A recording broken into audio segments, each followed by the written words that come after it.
Good day, everyone. Today we'll talk about the gender-based violence, power, use of force, and consent.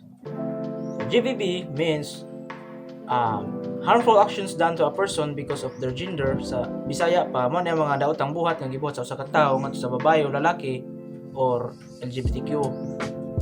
In short, kanang discrimination.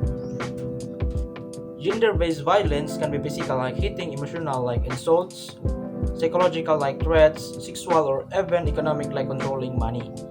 This topic is important because gender-based violence happens in many places. Sa balay, sa eskwelahan, sa workplace, or sa community.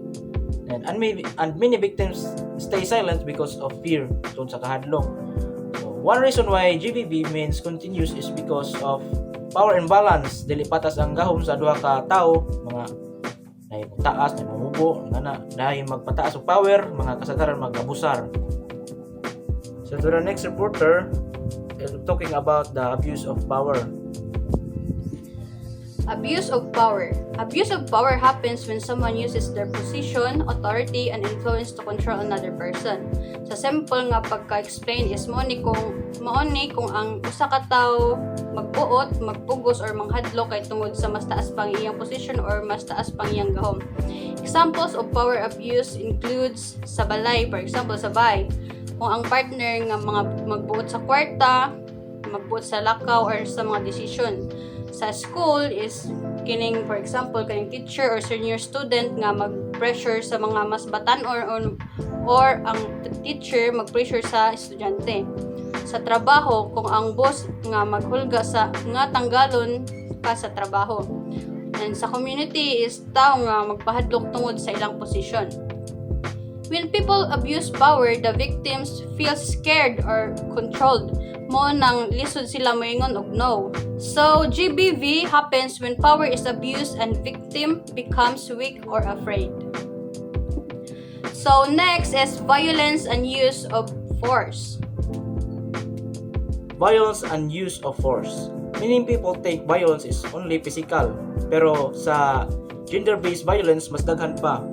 Pareha ning hulga or grave threats, kanang tagaan ka grave threats like mingon ang tawo nga patyon ka na unya inana manay hulga. Ang pagpanghadlok like ikaw estudyante ka moadto ka sa awata ka sa eskwelahan ingnon ka sa emplacement nga atngan ka sa gate mo ni pangpanghadlok. Then pag manipulate like sahod sa kaminyoon like nga nang imong asawa gusto mo laag uban yang barkada niya mingon nga kung love ko nimo dapat pilion ko nimo inana pag manipulate. Emotional pressure like na pressure kas imong mga pambuhaton nga na gakraming na ka. Pag control sa kwarta kanang imong asawa imong hatagan og kwarta ingnon nimo nga ayaw na gastuan nga na og magasto man gani pangitaan nimo ang imong pangitaan sa bana ang asawa og asa gipadung ang kwarta manay pagkontrol sa kwarta. Pagpakaulaw sa public online like mga cyberbullying o nga uso karon sa social media like sa mga blow up mga bisan walay bunog samad basta ang usa ka tawo gigamit og pwersa na pressure or ma-control to someone's like violence gihapon na siya. Then this type of violence affect many victim emotionally and mentally. It removes their freedom, confidence, and dignity. So violence is anything that harms person's safety choices even dili makita physically. Informed consent. Let's talk about informed consent. Consent means voluntary agreement, which is kusa si Johnny agree sa mga sitwasyon dito. And informed consent means klaro, walay pugos, walay hulga, ug nakasabot ang tao sa tanan. Consent is not valid kung nahadlok siya, gipugos siya, gipressure siya, or ang tao hubog o way klaro ka istorya, ug labi na ato sa mga minor de edad.